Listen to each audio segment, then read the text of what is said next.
For the record, I'm not back with her. But I did discover the only way to win your spouse back. It was a hard lesson, but worth the experience, and hopefully it can help somebody else out. Some backstory. We had a 16-month and 3-year-old kids, and my wife left me for a co-worker. I was not a perfect husband, but I would like to think, and have been told, I was a great husband. I have a great job, worked normal hours, gave up my social life to be home with her and the kids after work and on weekends, remodeled our entire house as planned. She says I spent too much time on this, despite requesting and enjoying the upgrades.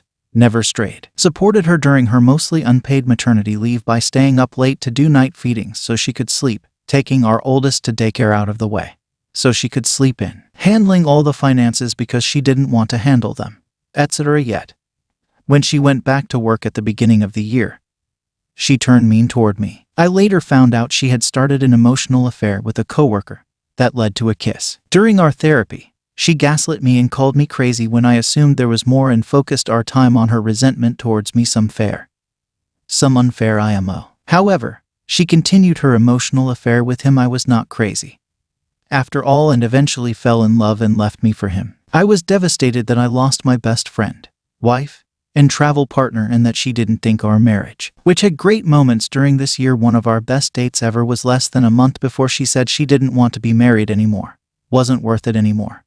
Despite our family we had built, I had to do whatever I could to keep my family and somehow get back the wife I remembered, because the current woman is not a person I recognize. As an aside, I am pretty sure that untreated postpartum depression led to a lot of resentment and anxiety in her, combined with returning to a high-stress job. So I told her everything we were losing and asked her to really think if she wants to give that up. I told her everything I did to support her, which she couldn't even acknowledge. When I told her she used to be my best friend, she couldn't even respond. Of course, is all the advice I read said that approach never works and will just drive her farther away. They were right. It made her even more resentful that I wasn't hearing her. I told her she can be mad, but she married me because I would be a dedicated husband and family man, and that's exactly why I was pleading. And the old version of her would be cheering me on. All the advice actually said to go on living your life and show confidence, and that was the only possible way to win them back. At some point, I had to realize it was done. It was hard at first,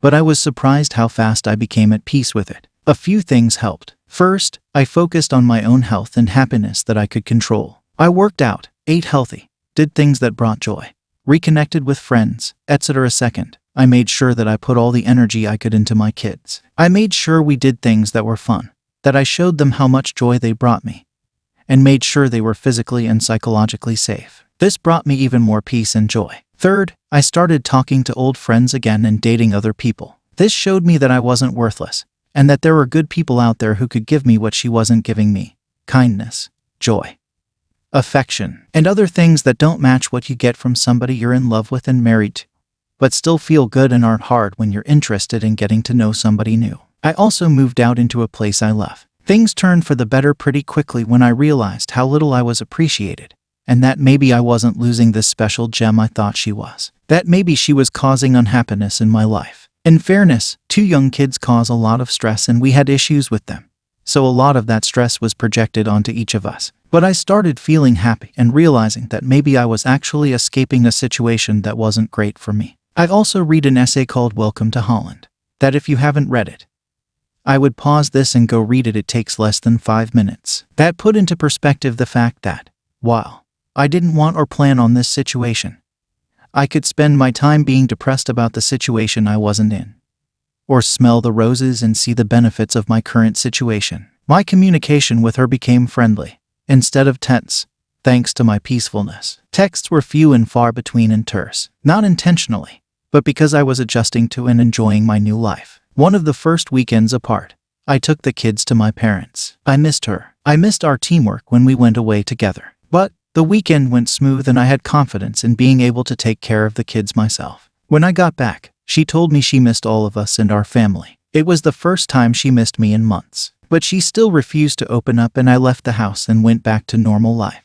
The following weekend, she wanted to do something as a family. I told her I will if she wants, but I didn't say this. I didn't need it and was good either way. She came over to my place. We hung out with the kids, went to the park, ate dinner, went swimming, and made cookies. Like the perfect American family, except for one major thing. She told me she missed the family and was thinking about things. 2 days later, it was our 8th anniversary. She sent a text early in the morning that she couldn't believe we were apart, and that things changed so fast. She was sad and reflective. I didn't respond because I didn't know exactly what she meant, and I didn't want to fall for any more mind games. I was moving on. That night, she was texting me playful texts, not flirty, and I responded, but she asked if she was talking to a robot. I told her I wanted to come by the next day, since I was going to be in the neighborhood and see our dog and the kids. She asked me to stay for dinner. I knew something was up. I called her after some texts because I could tell she wanted to talk.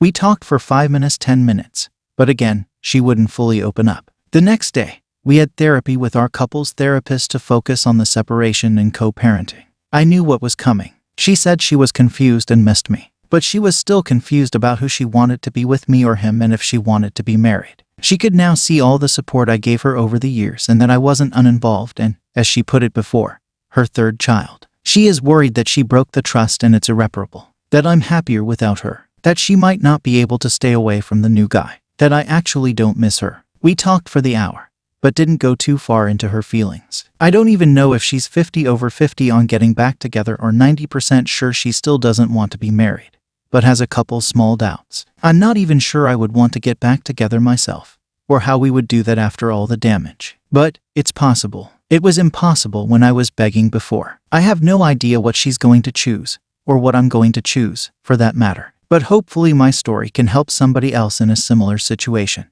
It's hard to listen to that advice when somebody tells you that the best way to win your spouse back is to basically let them go be with somebody else while you're unhappy. But it really is the best way forward to happiness and possible reconciliation. Stop trying to control what you can't, and focus on you. If you both want it, it may resolve itself. If not, there's light at the end of the tunnel. And that light isn't a train.